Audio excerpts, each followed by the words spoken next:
Bom, pessoal, boa noite. Estamos voltando aqui com a live anterior.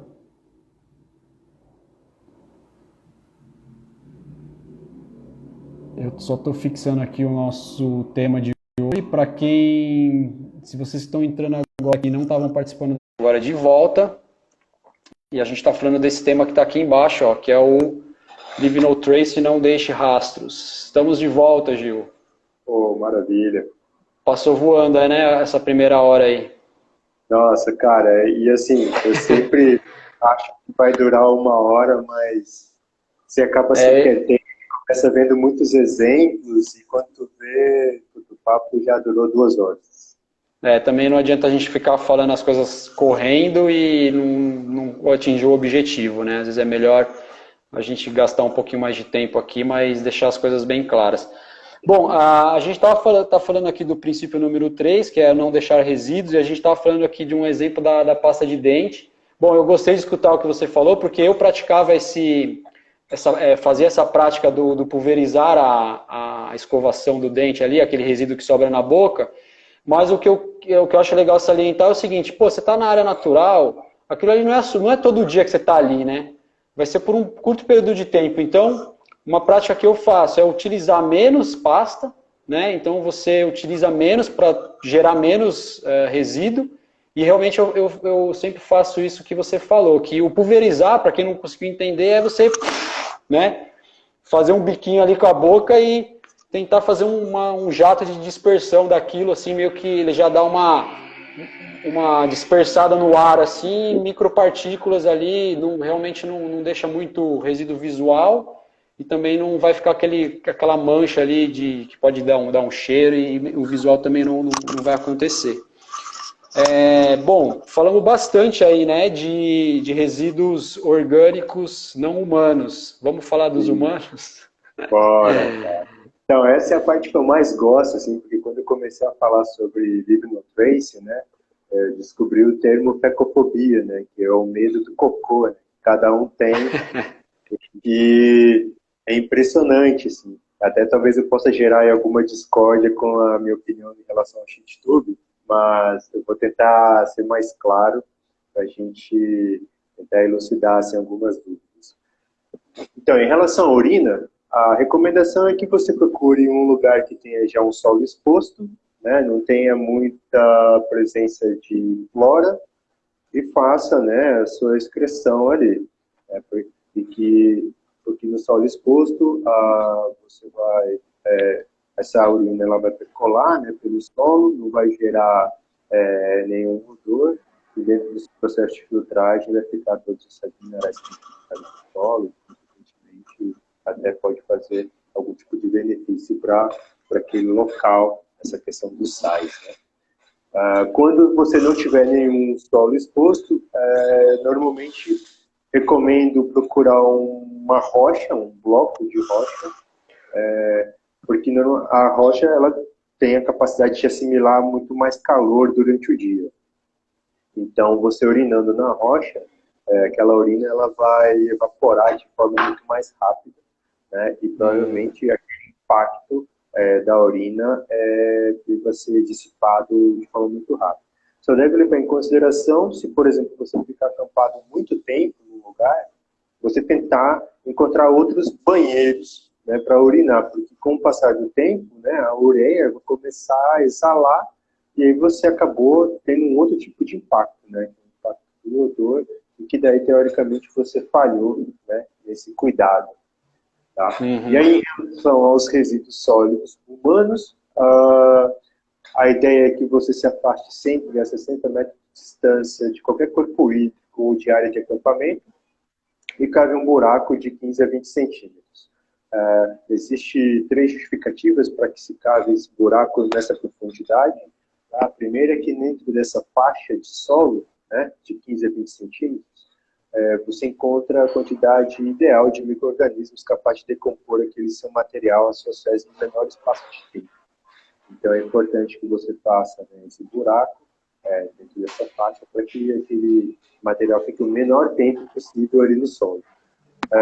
Outra é que se você fizer um buraco muito raso, aquela primeiro a chuva, quando vier aquele escoamento superficial, quando vier, ele vai remover aquela areia que está cobrindo as suas fezes. Aquela água vai entrar em contato com as suas fezes. Se houver algum tipo de patógeno, ou simplesmente, né, ter algum tipo de coliforme fecal ou coisas parecidas, essa água, provavelmente ela deva ter a sua destinação final, seja um corpo hídrico, né, algum reservatório. Esse reservatório pode ser que tenha alguém coletando a água para se alimentar ou para se hidratar, e já pode estar gerando algum tipo de contaminação aí dessa pessoa. E o terceiro é que, normalmente, os animais têm um olfato muito aguçado. E a gente não consegue assimilar, né, ingerir todos os nutrientes que a gente acaba ingerindo. Então, a gente acaba descartando esses nutrientes. E os animais com esse olfato aguçado, se você fizer um buraco muito raso, eles vão revirar esse material e vão se alimentar das suas fezes. Se houver algum patógeno, né, como eu disse antes, esse patógeno pode vir a contaminar esse animal. E aí entra uma recomendação, não muito nova, mas a gente tem adotado com uma certa veemência, que ao invés de você usar o papel higiênico, porque muitas pessoas usavam papel higiênico para fazer sua higienização e enterravam esse papel com nojinho, né, do cocô. Só que se você faz um buraco muito raso, o animal, ao revirar aquele material, ele vai ter que cortar aquele papel e a área de impacto será muito maior, né? Então, se você não conseguir se libertar do papel higiênico, leve-o de volta. Mas se você conseguir se libertar, a recomendação hoje é que você tenha uma garrafinha, um squeeze, e faça a higienização com água ali no buraco mesmo, né? E aí aquela água será enterrada junto com as suas fezes. Normalmente a gente utiliza uma pazinha para fazer um buraco. Essa pazinha ela não entra em contato com as fezes, né?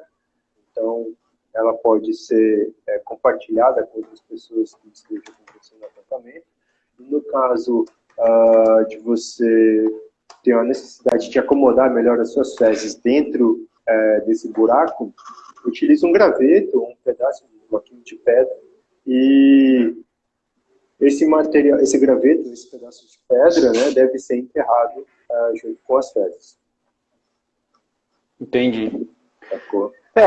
Eu tenho, eu acho assim, cara, é um processo, e aí vamos já entrar no assunto do tubo de dejetos, né, que eu sou super a favor do sheet tub ou tubo de dejetos, porque, cara, é um processo complicado, né, você cavar um buraco de 20 centímetros, para quem, né, pega uma régua aí, pessoal, e dá uma olhada, o que é 20 centímetros, né, tipo, é um bom buraco.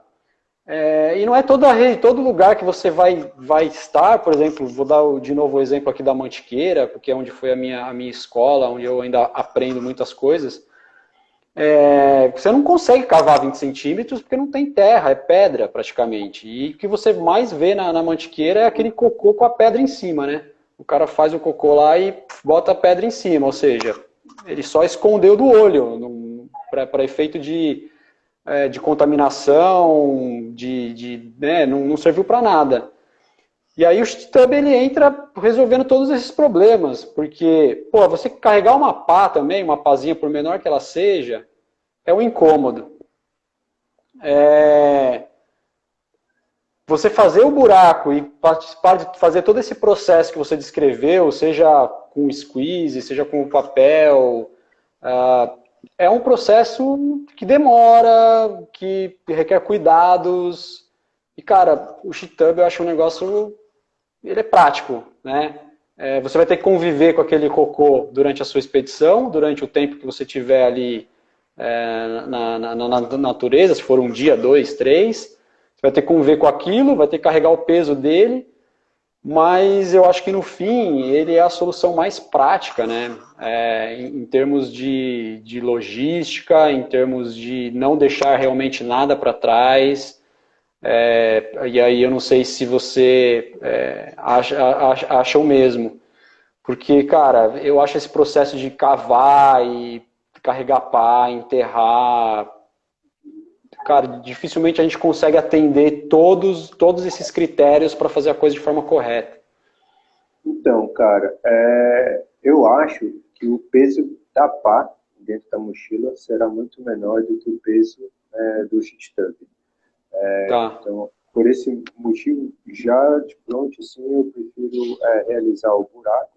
E eu tenho normalmente o hábito de, por exemplo, vou ficar acampado aqui 2 dias. Então, eu chego no lugar e já procuro um banheiro e já faço 2 buracos. Eu já deixo pronto lá os 2 buracos. Eu não deixo para cavar o buraco na hora que eu estiver apertado. Então, se Legal. você adotar essa prática, você já conseguirá fazer com mais calma, né, o seu buraco, fazer da forma correta. Inclusive, eu tenho uma pazinha que, teoricamente, ela tem uma demarcação, assim, ela já te mostra mais ou menos a profundidade que você deve cavar. Então, não tem, por exemplo, de ficar medindo com um palmo dentro do buraco, tem uma régua, né, para que você saiba mais ou menos a profundidade ideal. Então, eu prefiro fazer isso. Mas eu concordo com você no sentido de que há lugares para se adotar, né, o buraco de gato, né, ou o uso do sheet tub. No caso da Serra Fina, já é um ambiente com um solo muito pobre, né, muito rochoso. Não há como você cavar o buraco. Esse material ele não será decomposto na mesma velocidade do que um lugar com o solo saudável, né, num ambiente mata atlântica, ali, uma área plana e tal, com uma boa faixa de solo, com aqueles micro-organismos capazes de decompor esse processo. Então, eu preciso analisar, sempre quando eu for realizar minha atividade, para onde é que eu vou e que solução eu vou adotar, né? Se você vai para uma área alagada, se você vai para uma área de duna, aí sim eu sou a favor do uso do sheet tub. Se não, cara, cava o buraco. É muito mais prático, né? E como eu te falei da questão da fecofobia, eu fico pensando assim, muitas pessoas não conseguem nem levar o seu papel higiênico, cara, que tirar carregar suas fezes, entende? Só pessoa que tem bastante prática, ou que já tem um hábito, né, de ir à natureza, conseguem adotar esse tipo de equipamento, né? Até o simples fato de carregar papel higiênico. Então, diferenciar assim, pelo lugar. E também, uma Legal. coisa que eu não falei, gente, no caso das 7 quedas, lá na Chapada dos Veadeiros, né? Existe um banheiro seco na área de camping. Então, como existe um banheiro seco lá na área de camping, a recomendação é que você sempre opte pelas instalações sanitárias do lugar. Então, se já existe um banheiro seco, já existe uma solução, né, adequada, já foi projetado, já foi avaliado como é que se faz a melhor, é mais eficiente, né, no caso. Então, priorize o banheiro seco. Se não tiver instalação sanitária, aí eu verifico, o solo é pobre, né, e aí disso vai entrar na questão do planejamento. Eu vou ter já coletado essa informação, saber qual é a prática. Sei que se, por exemplo, eu sair daqui do Rio Grande do Sul e for fazer a travessia da eu já conheço o histórico da Serra Fina. Eu não vou adotar a pazinha aí, porque eu já sei do histórico, dos impactos que a travessia da Serra Fina vem sofrendo já ao longo dos anos. Então, eu vou adotar o sheet tub. Se eu não me engano, no Parque Nacional de Itatiaia agora é uma regra, né? Se você vai fazer alguma das travessias lá no PNI, você tem que Isso entrar. mesmo. Então, eu já não vou levar minha pazinha para trilha, já levo meu sheet tub, entende? Então, tudo isso, dentro ali do planejamento inicial, eu vou definir qual será a melhor solução. Mas só para ter em mente isso, que o ideal é que você pode adotar ambas as soluções, mas que você leve em consideração o lugar que você está visitando. Legal, acho que isso é legal, né? O que a gente está falando aqui é que cada um vai ter talvez o seu método de preferência, né? Lógico que sempre se atentando, e aí as coisas já começam a se interligar, porque a gente já está falando, o cara tem que se planejar, naquele lugar eu posso usar a pá, naquele outro lugar eu vou ser meio que obrigado ali pelo ambiente natural de ter que usar realmente o sheet tub. E existe então as opções, se a pessoa tem alguma preferência, Então, já não é mais uma opção, já são duas, né? E o importante cara, não vai lá e deixar o negócio para trás, né? era o que eu ia falar. O próprio nome já diz, né? Então, o princípio destine adequadamente os resíduos e seus dejetos. A solução que você vai dar pode ser infinita, mas o princípio Exato. é destine adequadamente os seus resíduos, os seus dejetos. Então, tem que Legal. fazer essa avaliação de onde você está indo e achar a melhor solução. Só para concluir, Beleza. para falar da questão do banho, né, a recomendação é que você colete a água lá do rio ou do lago, se afaste 60 metros de distância e faça a sua higienização ali com aquela água coletada. Né? Se puder não usar sabão, melhor, mas se tiver que usar, que dê preferência por sabão, né, ou shampoo biodegradável. Beleza, legal. Não, legal. É mais um ponto interessante aí. E, cara, se a gente for falar de resíduos, assim, vai ter muita particularidade, né? Resíduos desse tipo que a gente está falando de shampoo, porque aí também entra coisa de protetor solar, de repelente, que aí a nossa discussão pode ir longe. Outro dia na live lá com a Clarice, eu vi que vocês estavam falando sobre absorvente feminino, que é uma coisa que às vezes a gente acaba topando. Mas é meio que assim, acho que o recado acho que já foi dado também para a gente não ficar muito preso, a não ser que você fala, não, temos que falar disso, não podemos deixar de falar. Eu acho que assim, meu perfil vai ficar aí, acho que à disposição depois para a galera, né? Então, quem tiver alguma dúvida, depois pode entrar em contato. Perfeito. Participar. Perfeito. A Márcia Aventureira, ela está bem participativa aqui, e ela está dizendo o seguinte, aqui, ó, ela acredita que todo mundo deveria ter essa experiência uma vez na vida, de cavar um buraco e usá-lo. É uma experiência de vida, você precisa se programar, pois seu organismo não vai esperar. Eu concordo. Depois ela fala assim, ó, que ela participou de um curso onde aprenderam todos esses processos, e é incrível que é uma experiência de conexão com a natureza. E é mesmo. É legal, Márcia, seus comentários.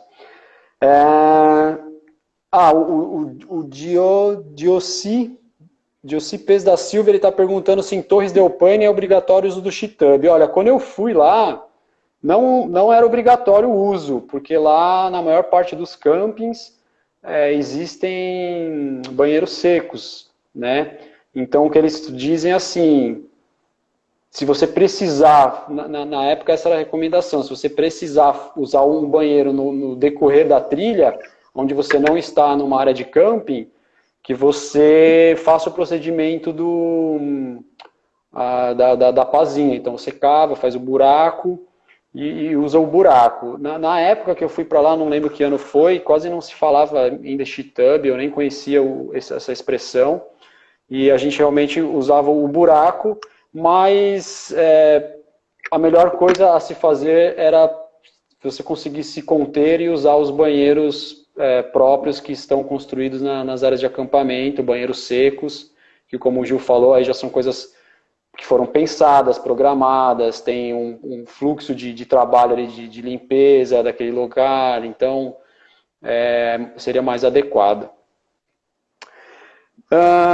Vamos lá. Quer fazer mais algum comentário, Gil, ou vamos pular para o próximo? Vamos para o próximo.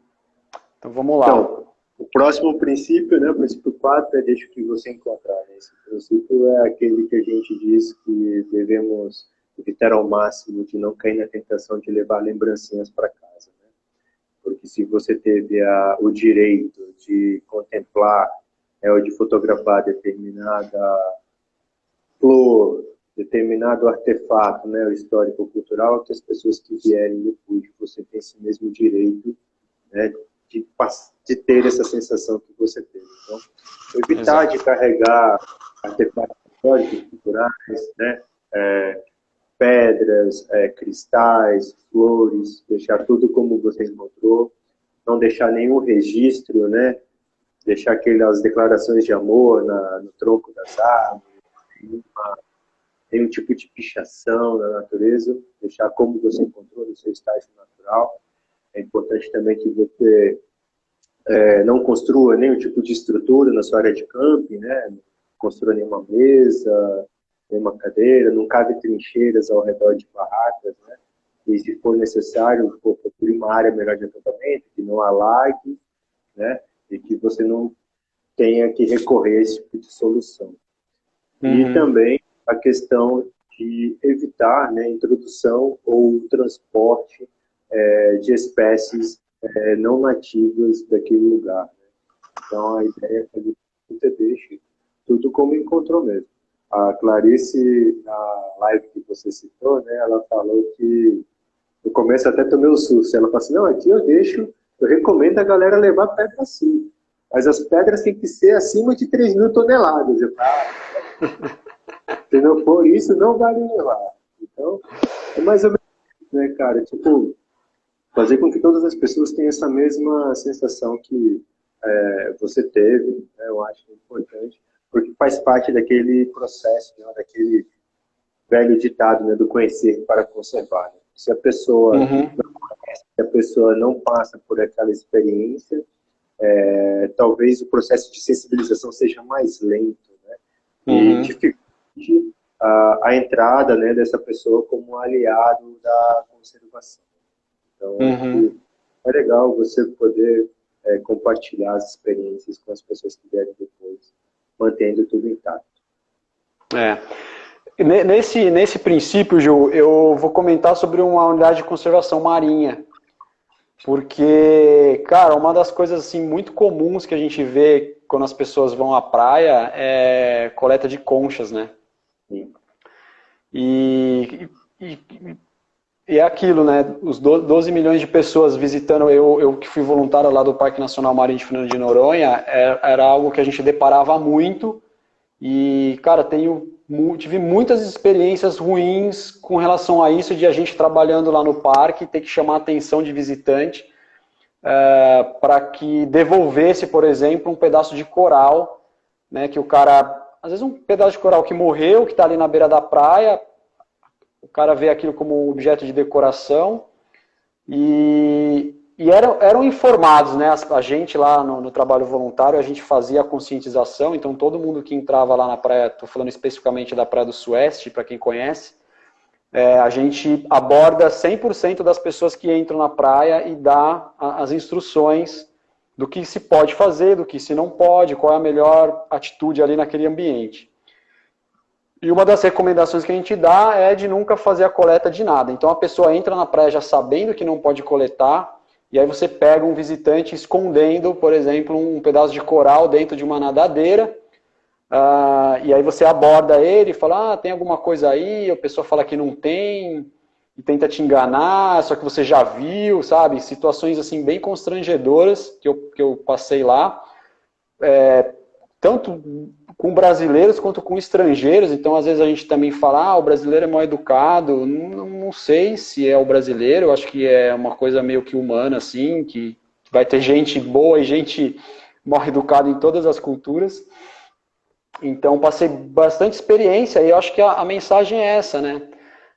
Cara, você olhou, achou legal, bonito, ou você tira uma foto, ou você só aprecia aquele momento, guarda na tua memória e deixa a coisa ali para outra pessoa ver, né?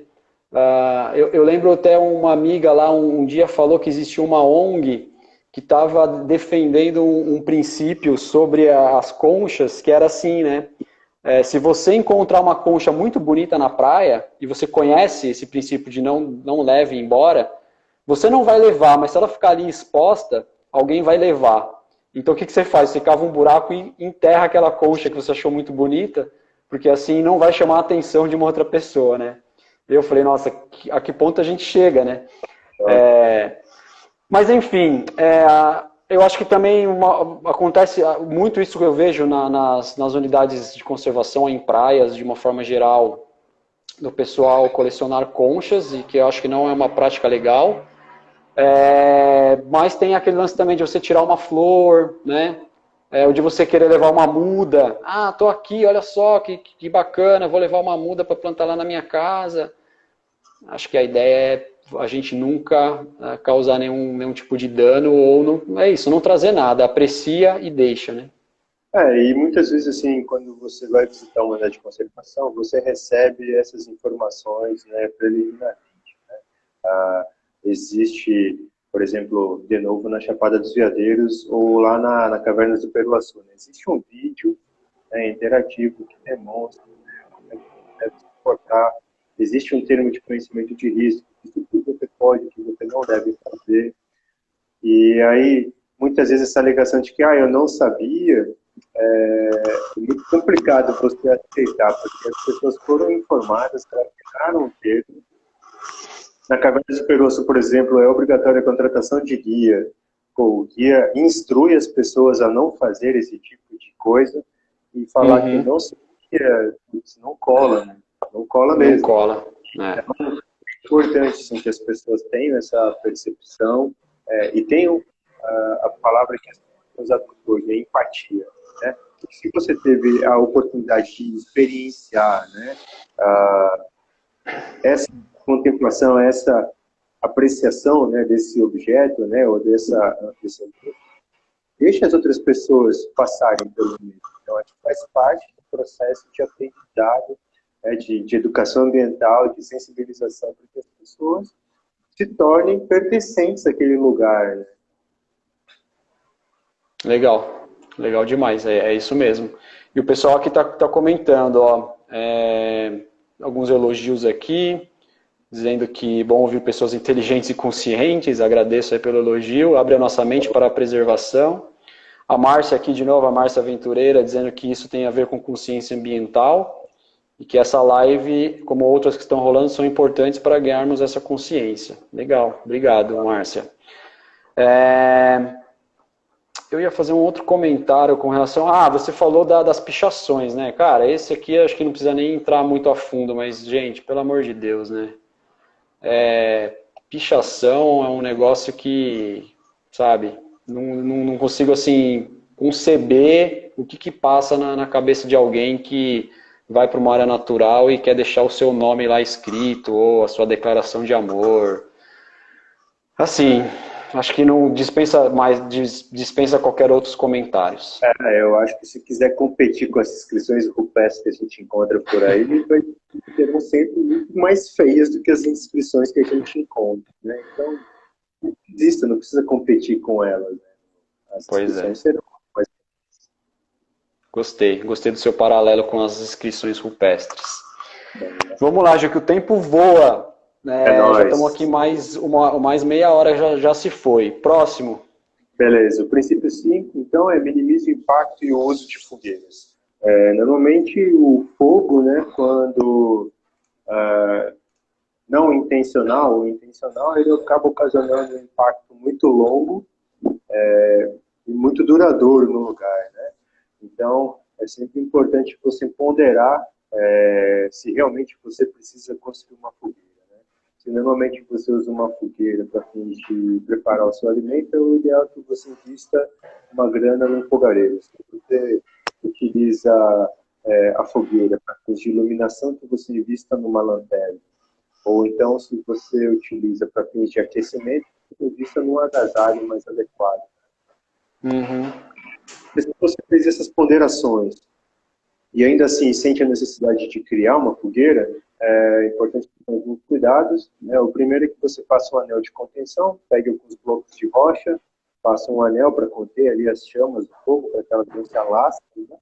E que você faça a cobertura do solo com algum material isolante, com alguma lona, ou com algum material alumínio, para que o calor das chamas não entre em contato direto com o solo e gere aquele impacto prolongado do solo. Né? Ter o cuidado também para que você puser dentro da fogueira seja uma coisa que no chão e não aqueles galhos que você precisa do joelho para quebrar. Né? Porque no momento que o material vai ter muito mais combustível para ser queimado, vai levar muito mais tempo para ser queimado.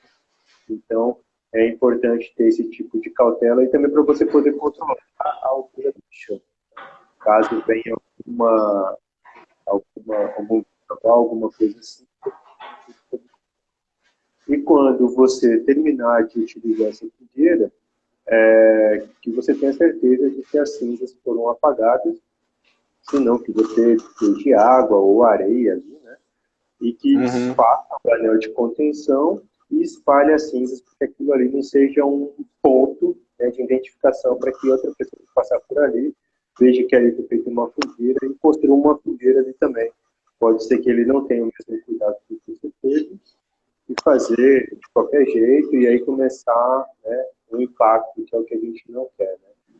E uma outra coisa que eu aprendi recentemente, se você parar para prestar atenção, normalmente onde tem uma fogueira, existe um depósito de resíduo. As pessoas acham que toda fogueira você pode depositar ali a sua latinha, ou sua embalagem de biscoito, porque a próxima fogueira que for construída vai queimar e aquele resíduo vai sumir. Só que pode ser que a construção de uma fogueira leve muito tempo para ser feita naquele lugar, e aquele resíduo vai estar ali, vai estar impactando aquela região. Então, o ideal é que você não construa fogueira, mas se tiver que construir, você tendo esses cuidados, tá bacana. Só bom atentar, aí entra também, de novo, né, no princípio do planejamento, que se for em alguma unidade de conservação, que se atente às regras da unidade. Né? Unidade de conservação onde o bioma é cerrado, elas são terminantemente proibidas, né? Porque o bioma cerrado é um ambiente extremamente seco, e qualquer incidência de fogo, né, se for na estação da seca, principalmente, o índice, assim, o percentual, né, a probabilidade de ocasionar um acidente é bem grande. Né? Então, tem que ter esse tipo de cuidado, né, além das ponderações, verificar se o local permite, né, permite a construção dessa fogueira. Legal. Eu acho assim, até onde eu sei, a unidade de conservação no Brasil, acho que fogueira é proibida em todas. Então, é isso, tem que fazer uso do fogareiro. Hoje em dia a gente tem equipamentos aí de diversas marcas, de diversos preços e modelos, sabe, coisas acessíveis, que a gente consegue até fazer um negócio em casa ali, fazer uma espiriteira. No meu início lá de atividade, quando eu comecei a fazer montanhismo, usava espiriteira, porque não tinha grana para ter equipamento. Enfim, existem inúmeras alternativas para você realmente não usar a fogueira. Eu acho que esse princípio, talvez ele fique enfatizado aqui, porque como são princípios que nasceram lá nos Estados Unidos, como você já falou aqui no início, lá os parques nacionais, eles permitem a fogueira, né? Porque é uma prática meio que da cultura americana, do cara acampar e fazer uma fogueira no acampamento, é uma coisa assim para eles culturalmente muito forte. Só que tem uma diferença, cada local de camping que você vai lá, eles já têm o espaço delimitado, eles têm uns tambores que eles enterram no chão, esses tambores, então você não precisa ficar coletando pedras para fazer um limitador, como você mencionou.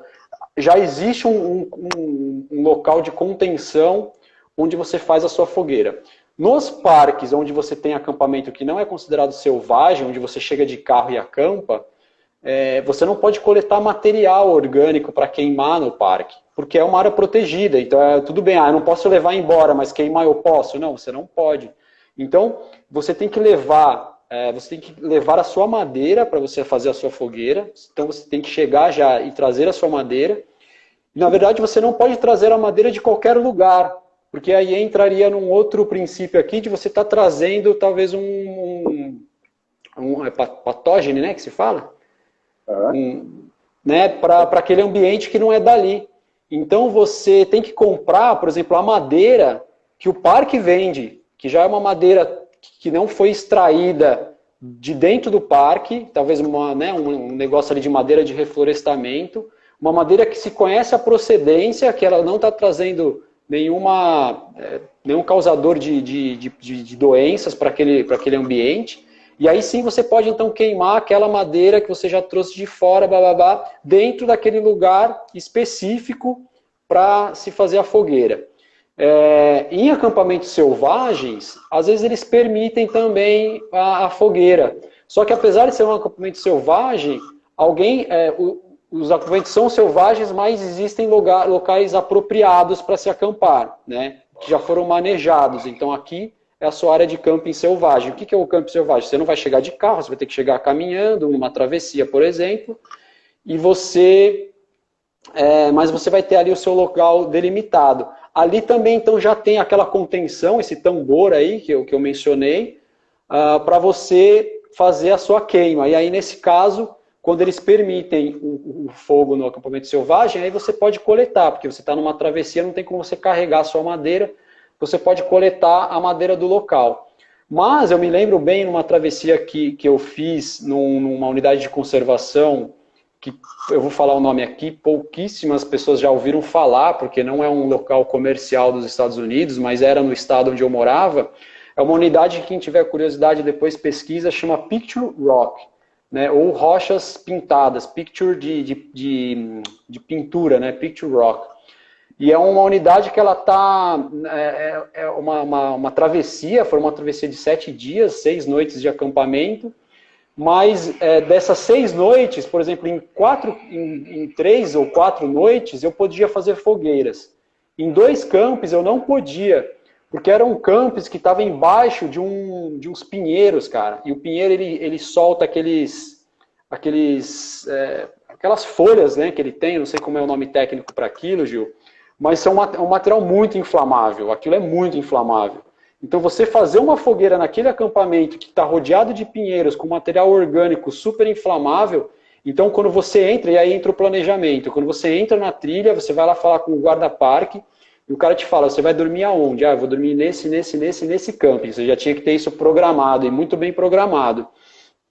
E aí o cara te alertava, você sabe que no camping X e no camping Y, o fogo não é permitido, né?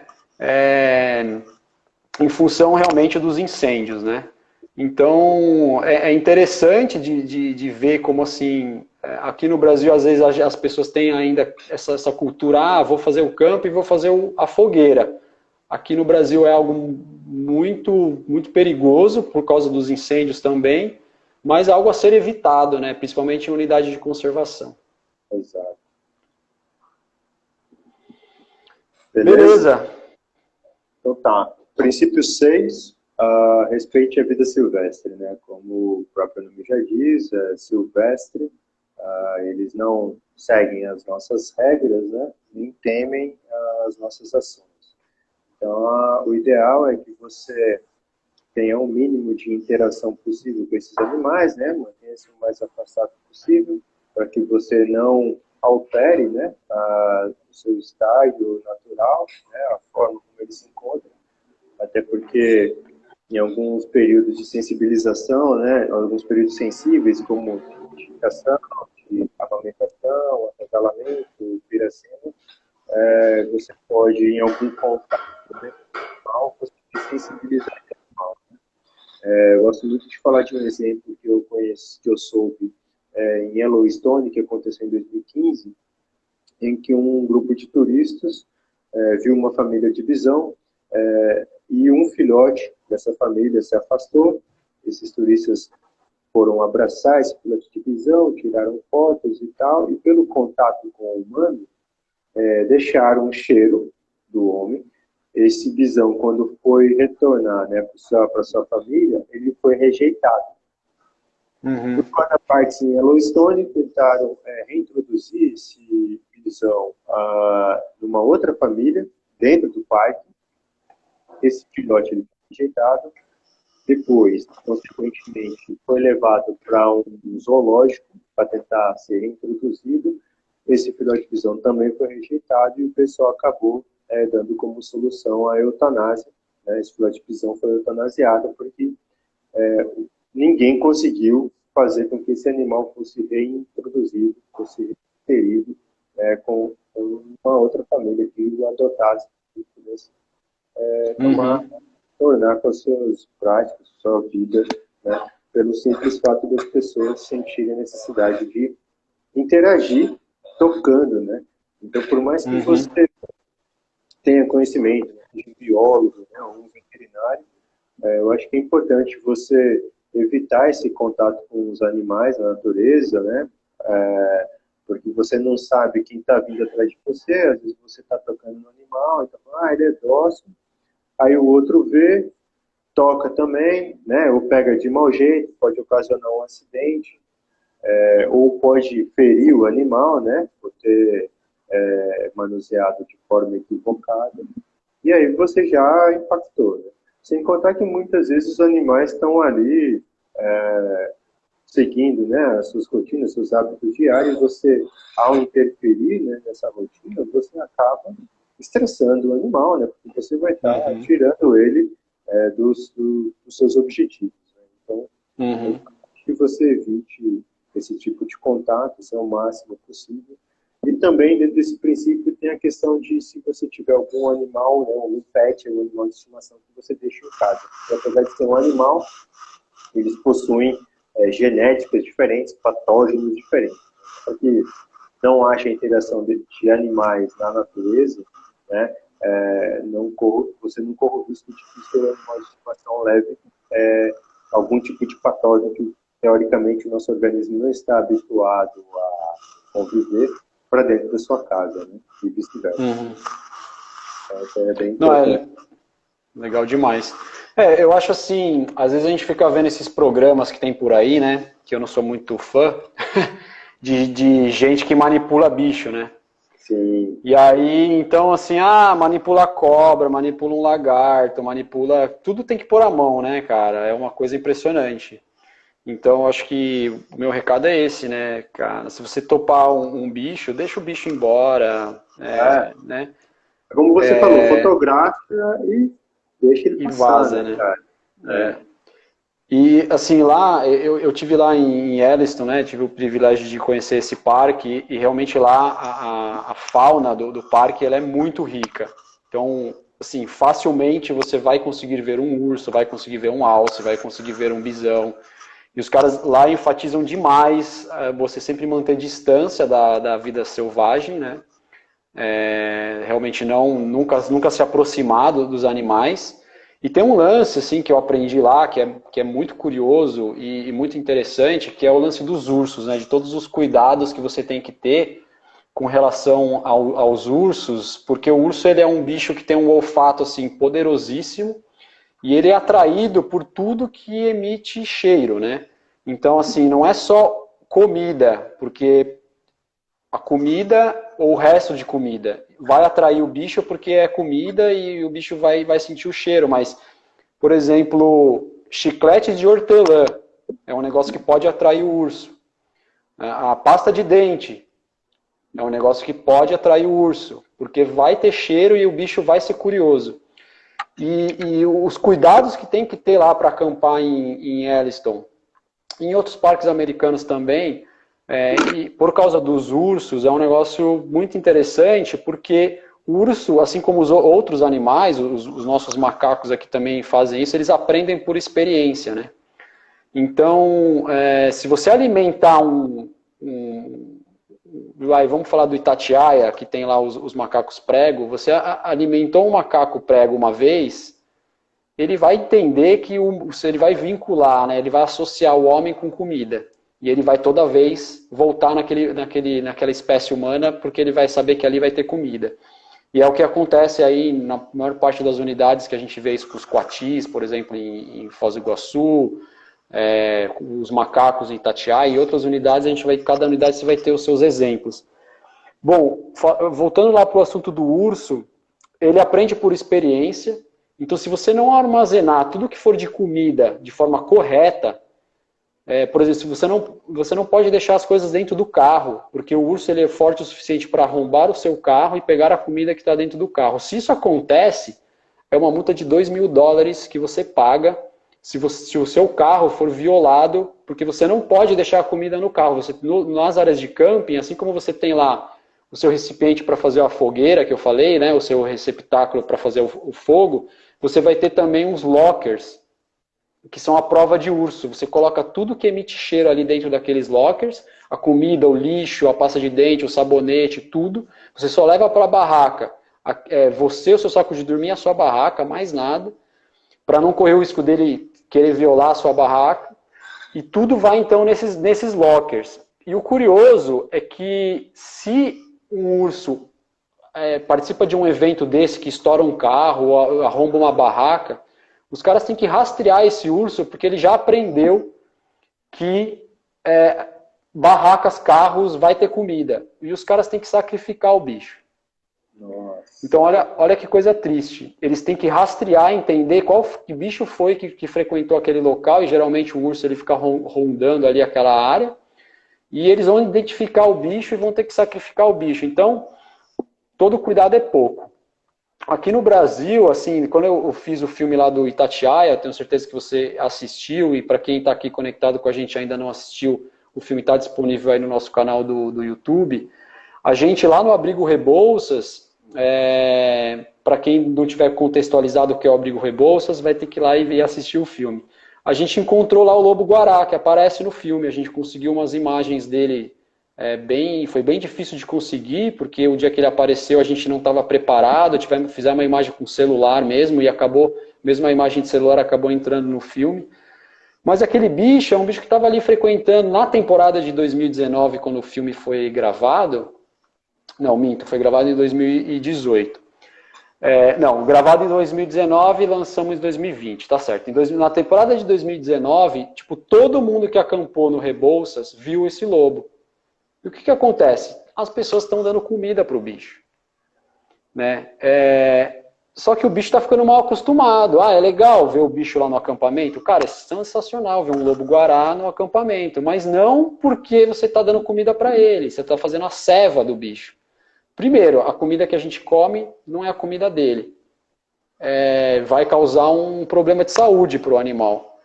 E outra, ele vai perder os hábitos de caça. Ele vai querer ficar ali só comer. Eu até fiquei pensando nisso, agora com o parque fechado, eu espero que esse lobo que estava ali aparecendo quase que diariamente para quem estava no abrigo, que ele tenha saído atrás da comida dele, porque não tem mais ninguém ali dando comida para ele, talvez ele teve que sair. Espero que...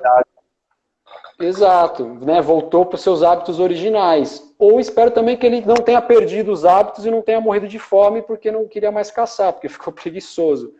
Mas eu acho que quando a gente está falando em respeitar a vida, tem um pouco disso, né? De você não alimentar os bichos, de você manter distância, de não querer manipular, de não querer matar nada. Uma cobra, não precisa matar, né? Deixa ela ir embora. Ela não é um bicho que vai se vingar de você porque você passou por ela, entendeu? Então, acho que é isso. Beleza.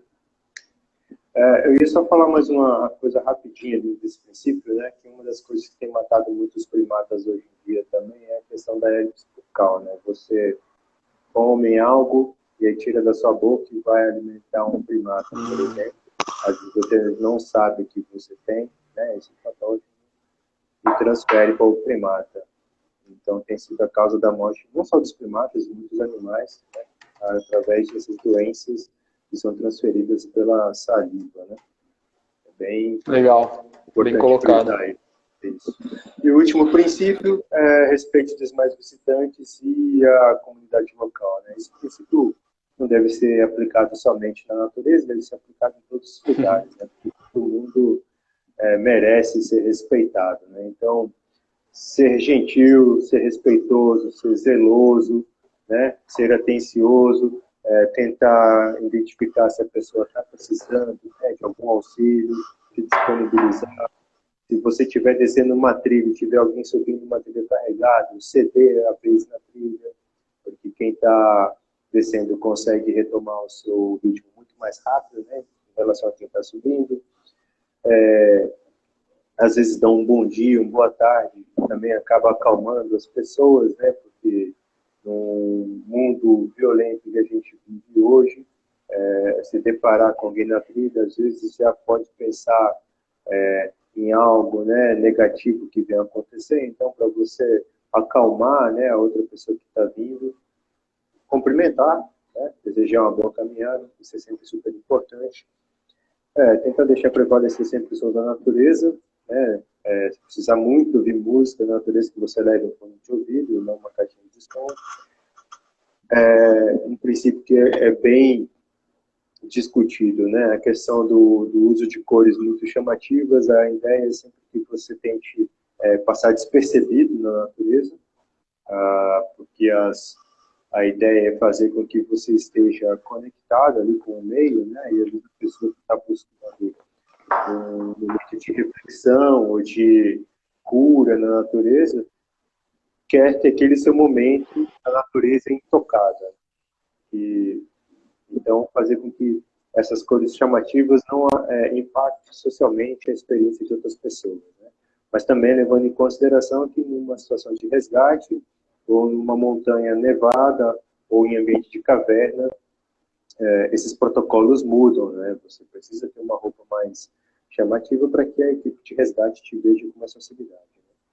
E sempre que possível, para que você dê preferência aos serviços locais, né? A produção, né, dos pequenos agricultores locais, consuma que é produzido ali naquela região, que você consiga fomentar, incentivar o turismo local, né, e gire a economia daquele local. Então, basicamente isso, os 7 princípios são basicamente esses aí, os 7. Legal demais. Não, acho que eu não tenho nenhum comentário adicional sobre esse de ser atencioso. Eu acho que isso daí é base, é coisa que vem de berço. A gente precisa ser gentil e gentileza gera gentileza. Então, Exato. acho que são coisas, embora às vezes precisa falar, mas eu acho que são coisas básicas. Ô Gil, você quer comentar sobre aquele oitavo? A gente está quase acabando aqui. Que seria de você ser o responsável pela sua segurança, né, cara? Eu acho isso muito importante, cara, porque... e aí, desculpa eu dar o exemplo, assim, lá nos Estados Unidos, os parques que eu visitei, para fazer coisas de acampamento selvagem, eu tinha que ir lá assinar o termo de responsabilidade, que eu era responsável por mim mesmo, que eu tinha feito os meus planejamentos, que eu sabia onde eu estava me enfiando, que eu tinha os equipamentos adequados. E às vezes eu vejo que aqui no Brasil, assim, tenho visto muito resgate na última temporada do ano passado, muito resgate, a galera chamando helicóptero, porque não se preparou, porque não tem equipamento adequado e meio que banalizando isso, sabe? Utilizando recursos que são importantes para outras coisas, tendo que desprender recursos de pessoas, de aeronave, de etc., para fazer resgates em montanhas. Não que isso não possa vir a acontecer, mas a gente vê que às vezes são pessoas realmente que não tiveram um mínimo de preparação e que esperam que sempre a responsabilidade é do outro e nunca é dela. Então, eu acho que esse princípio que você vai falar aí, para mim, ele é bastante importante.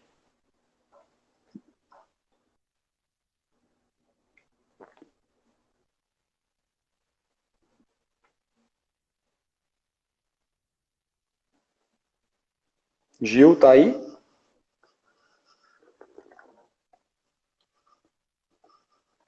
Tá me ouvindo, Gil? Então, travou um pouquinho aí no final, mas acho que deu para entender bem o que você falou. Legal. Esse princípio entrou nesse processo de tropicalização porque, devido à falta de cultura de natureza dos brasileiros aqui, né, as pessoas que trouxeram esse princípio identificaram que seria importante exaltar, né, sinalizar esses cuidados para que as pessoas não entrassem numa situação de risco, né, de forma muito desnecessária, né?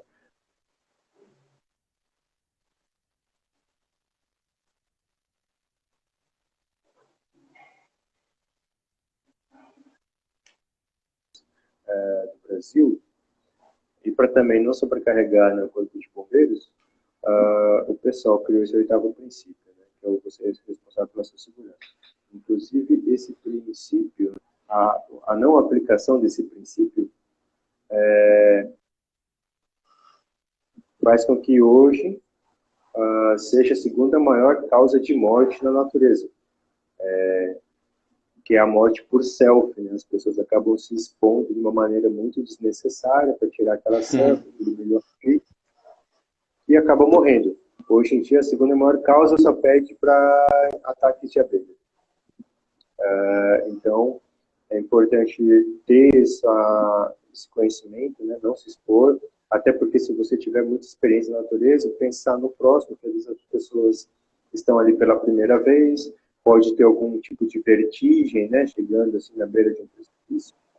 Então, não faça nada que você possa se expor ou expor outras pessoas que estejam próximas de você, né?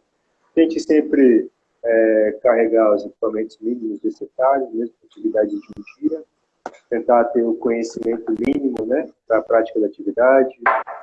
Você vai fazer um rapel, tem um conhecimento de técnica verticais, conhecimento básico de montanismo, né, acampamento, de alimentação. Se você não tiver esse conhecimento mínimo, tente buscar em alguma associação, algum clube de montanhistas, se não, contrate um guia. Eu acho que a exposição desnecessária faz com que você tenha grandes chances de ser uma vítima e, consequentemente, ocasionar um grande impacto, né? Porque os resgates, normalmente, você precisa de um helicóptero, a equipe de resgate é sempre muito grande, então, para você tirar uma vítima, né, ou um corpo da natureza, demanda uma gestão super complexa, né, de uma equipe grande, e acaba que o impacto é muito maior, porque nessa situação as pessoas não querem saber de espécie endêmica, eles querem saber de resgatados. A prioridade muda, né, Gil? Numa operação de resgate, a prioridade é outra, né? E aí, tudo isso que a gente está falando aqui de mínimo impacto, a prioridade é outra e tudo isso vai por água abaixo. Exato. Então, para que isso não aconteça, né, tente ser mais responsável com as ações que você vai tomar quando estiver na natureza. Legal, legal demais. Acho que isso é bem importante. A galera conheceu os seus limites, não descobriu os limites lá na montanha, a gente tem que, ou na atividade física, seja ela qual for, a gente tem que descobrir os nossos limites antes e saber calcular risco também é super importante. Cara, vamos fazer um fechamento, que a gente tem mais 3 minutinhos aqui, só para não ficar um negócio depois fechado aí sem encerrar. Eu vou deixar você falar primeiro, depois eu faço as minhas considerações finais. Cara, eu só tenho a agradecer aí a você pelo espaço aí, pela oportunidade. Foi muito legal aí termos fechado, encontrado aí um espaço na agenda e realizado essa atividade. Me sinto muito grato aí por ter contribuído nesse seu projeto aí, que é muito bacana. Eu já tenho apreciado e seguido já há um bom tempo. Gostaria de deixar aí o meu contato à disposição. Para quem tiver curiosidade, tiver dúvida, pode entrar em contato. Você também, se quiser um dia algum bater um papo, trocar alguma experiência. Eu acho que eu estou sempre aprendendo quando eu converso, quando eu repasso esses princípios para as pessoas. Então, estou aí, estou à disposição. Pode me procurar, estou sempre a fim de bater um papo sobre isso. Valeu. Legal, Gil, legal, cara, muito obrigado. Eu acho que foi bem legal assim, o nosso bate-papo. Eu aprendi muito também, porque é aquilo que você acabou de falar. A gente sempre tem algo a aprender, então para mim foi rico. Eu acho que as pessoas que estão aqui com a gente também, tem bastante gente aqui agradecendo, tal. O pessoal gostou, também você conseguiu transmitir um pouquinho do seu conhecimento. Você como Master Educator aí atingiu o seu objetivo, acho que foi legal pra caramba. Então, te agradecer pelo tempo também que você desprendeu aqui com a gente, por topar fazer essa live aqui para falar desse tema que eu julgo ser bastante importante. Com certeza essa não é a primeira conversa que a gente tem ao vivo, nem a última, seja ao vivo, seja numa outra oportunidade. A gente é voluntário, a gente gosta do assunto, a gente está engajado. Então, a gente cedo ou tarde aí vai continuar se falando, se comunicando e quem sabe até um dia aí a gente vai estar trabalhando junto em alguma unidade. Então, por tudo isso aí, parabéns por todo o conhecimento que você tem e por todas as iniciativas que você faz também, que eu também acompanho o seu trabalho. Parabéns, obrigado. Obrigado a todo mundo que participou.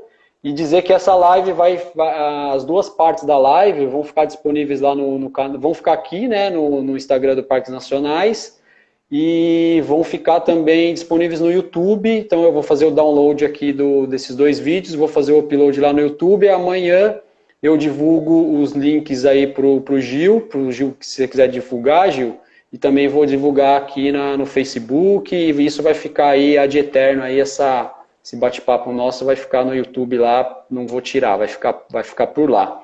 O Instagram está dizendo que a gente tem aqui mais 10 segundos. Então é isso, gente. Continue seguindo os nossas redes sociais. Gil, muito obrigado e obrigado a todos aí que participaram. Uma boa noite aí, um bom descanso.